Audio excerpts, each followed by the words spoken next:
Je félicite les intervenants. Et de mon point de vue, des choses extrêmement importantes ont été dites ce matin, sans sous-estimer ce que j'ai entendu depuis mon arrivée. Les défis qui nous interpellent et en tant que musulmans et à la lumière de ce que j'ai vécu personnellement.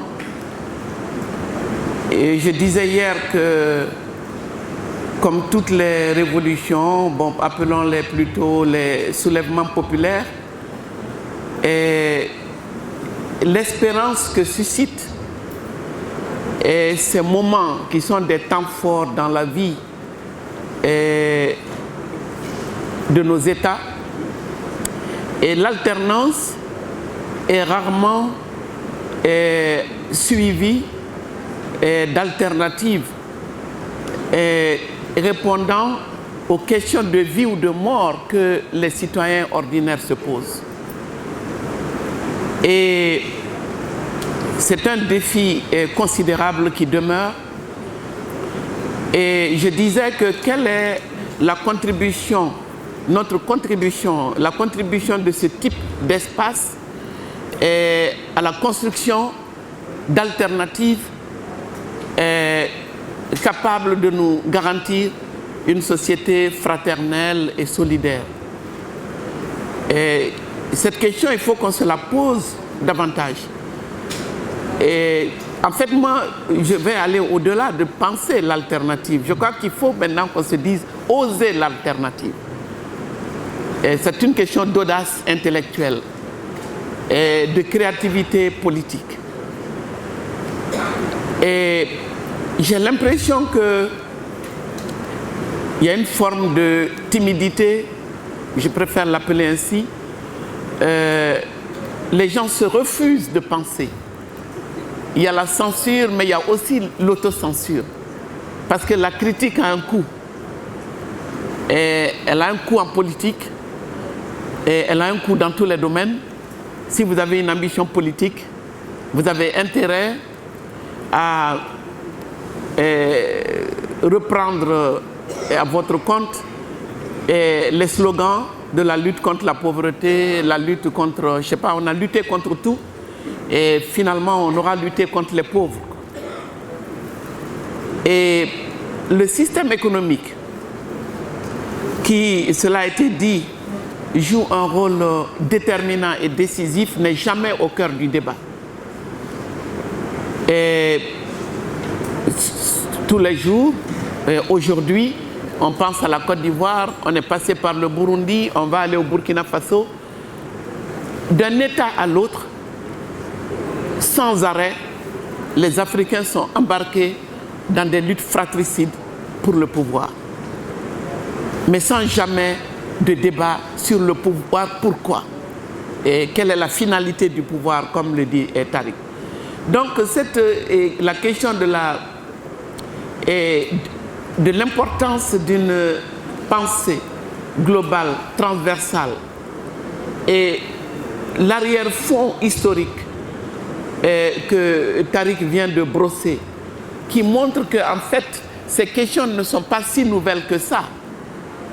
Et il est arrivé un moment où, dans ce qu'on appelle aujourd'hui la pensée islamique du politique, il y a eu des moments de trahison, mais à l'origine, si j'ai bien compris, les actionnaires, c'est-à-dire que la dimension participative, populaire, tout ce que nous revendiquons aujourd'hui, c'est pas nouveau.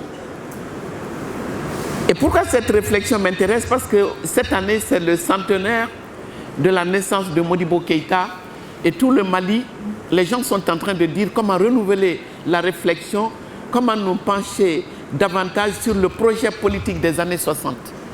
Je crois qu'un peu dans tous nos pays, le projet politique des années 60 était de nous libérer du joug colonial, aller vers une agriculture, l'industrialisation, vivre dignement et décemment de nos richesses. On est loin du compte 50 ans plus tard. Mais ce qui est plus effrayant, c'est la démission des élites politiques et intellectuelles. Dans les années 60, les années 50, des hommes et des femmes sur ce continent ont su dire non. Mais personne ne veut plus dire non. Et tout le monde est pressé de prendre le pouvoir. Les femmes sont piégées, les jeunes sont piégés. Moi, je vois des politiciens en herbe au Mali aujourd'hui. Toute la jeunesse dit ça va, vous avez fait votre temps, c'est notre tour. Et la fameuse communauté internationale, je l'ai dit hier, enseigne aux femmes que c'est leur tour de prendre le pouvoir. On se moque de nous et on nous donne l'impression que cette question de l'accès d'abord au pouvoir, en vue de les gérer selon leurs normes, parce que toute la question de la gouvernance aujourd'hui, c'est une question de gouvernance technocratique, managériale, qui n'a rien de démocratique et de fraternel. On ne gère pas dans la perspective de restituer aux Maliens et aux Nigériens le droit de disposer de leurs ressources naturelles. On veut des technocrates et des gens inféodés à Washington et à Bruxelles pour pouvoir dire constamment nous avons bien géré. Donc les pauvres, les femmes, les hommes sortent aujourd'hui au Burundi, ailleurs, en Guinée, en Côte d'Ivoire, se font tuer pour porter au pouvoir des hommes et des femmes qui, comme en Grèce, sont obligés de s'en remettre poings et pieds liés aux institutions financières internationales. Alors que peut l'islam dans un tel contexte? Est-ce que les musulmans ont même envie de poser ces questions? Je n'ai pas l'impression, parce qu'on a le pouvoir politique, le pouvoir religieux. Je disais hier aussi dans mon intervention que la majorité, moi je suis censé être société civile, mais il n'y a aucune commune mesure entre ma capacité de mobilisation et celle des associations musulmanes. Ce qui fait que les leaders musulmans ont une responsabilité morale, politique, historique d'aider le citoyen lambda à comprendre. Mais les dirigeants religieux peuvent-ils prendre ce risque sans qu'on leur coupe les vivres à eux aussi? Puisque la communauté internationale s'est mise à prendre en charge le religieux. On dit par exemple que pour bien lutter contre le terrorisme, il faut mieux former les imams. Alors j'entends dire à longueur de temps, cet islam-là, cet islam qui tue d'autres musulmans n'est pas l'islam. D'accord. Mais parlons de l'islam. À quel moment les violents parviennent à séduire les jeunes, et pas seulement en Afrique, puisque l'Occident aujourd'hui assiste impuissant au départ de milliers de jeunes, pas seulement des banlieues, en Syrie pour le djihad. Qu'est-ce qui les séduit dans le djihad? Quelle est la dimension des meurtrissures qui poussent aujourd'hui des jeunes à tout lâcher et à partir? Mais cette question, les États ne veulent pas se la poser. Mais la réponse est claire. La réponse c'est que Yamin, le système, c'est ce système qui a pris en otage le pouvoir central. Et c'est tous, je n'ai pas cessé d'écrire ça depuis ces 3 dernières décennies. Et très tôt, dès la décennie 90, dès que Moussa Traoré est tombé, je n'ai pas cessé de dire attention, on se leurre si on croit qu'on est en démocratie parce qu'on a voté. En fait, nous sommes des cautions. Je dirais même du bétail électoral. Est-ce qu'on a envie de continuer à être du bétail électoral? Est-ce que nous n'avons pas la responsabilité vis-à-vis des populations? Les gens sont dans un état de dénuement total. Moralement, les personnes ne savent plus où donner de la tête.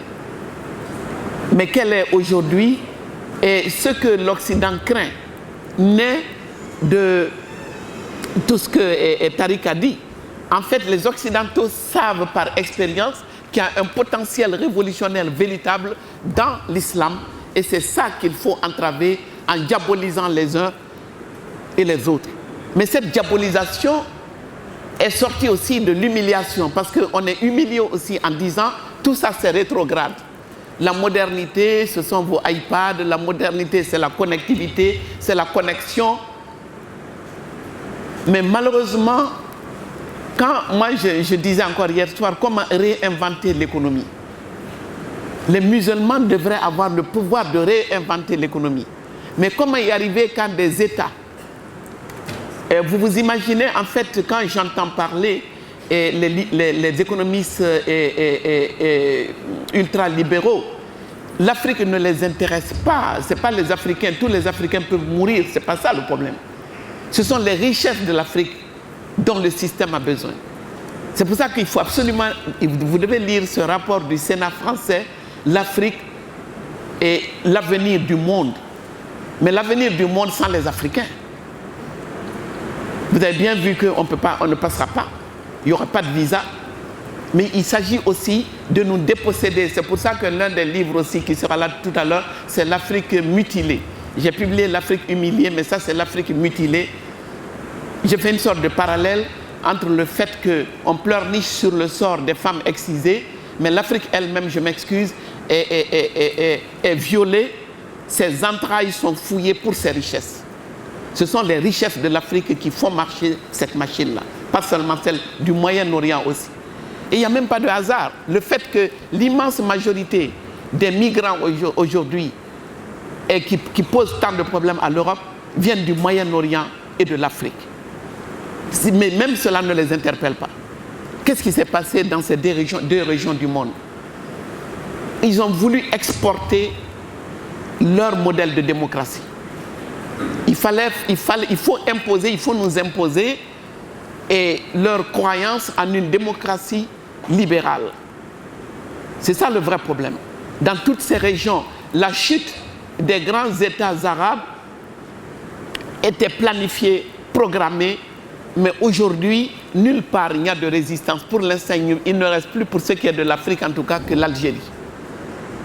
Mais comme Yamine l'a dit, l'infiltration des mouvements, je l'ai expliqué, et le fait d'avoir réussi à mettre dans la tête des Maliens que si Serval n'était pas intervenu, les djihadistes seraient arrivés à Kona.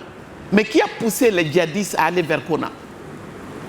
Parce que nous, pendant qu'on pense à ce qu'on va manger demain, eux, ils sont déjà dans la prospective. Mais ils savent aussi émotionnellement comment nous tenir. Parce que le monde entier était indigné par les mains et les pieds coupés. Donc je me dis que je trouve une bonne partie des réponses aux questions que je posais hier. Et comme Tariq demande le prochain CIMEF, je crois que la question de l'alternative demeure. Il faut non plus la penser. Pour la penser, il faut être imprégné de la nature du réel. Mais si nous nous refusons de voir le réel, de l'analyser, on ne peut pas penser l'alternative quand on n'a pas fait le diagnostic. Quand on se refuse de décrypter. Mais combien sommes-nous, est-ce qu'on est suffisamment outillés pour décrypter ce réel? Quand on le peut, est-ce qu'on en a la latitude sans être diabolisé comme toi et moi, marginalisé en disant bon, toutes ces paroles-là sont subversives?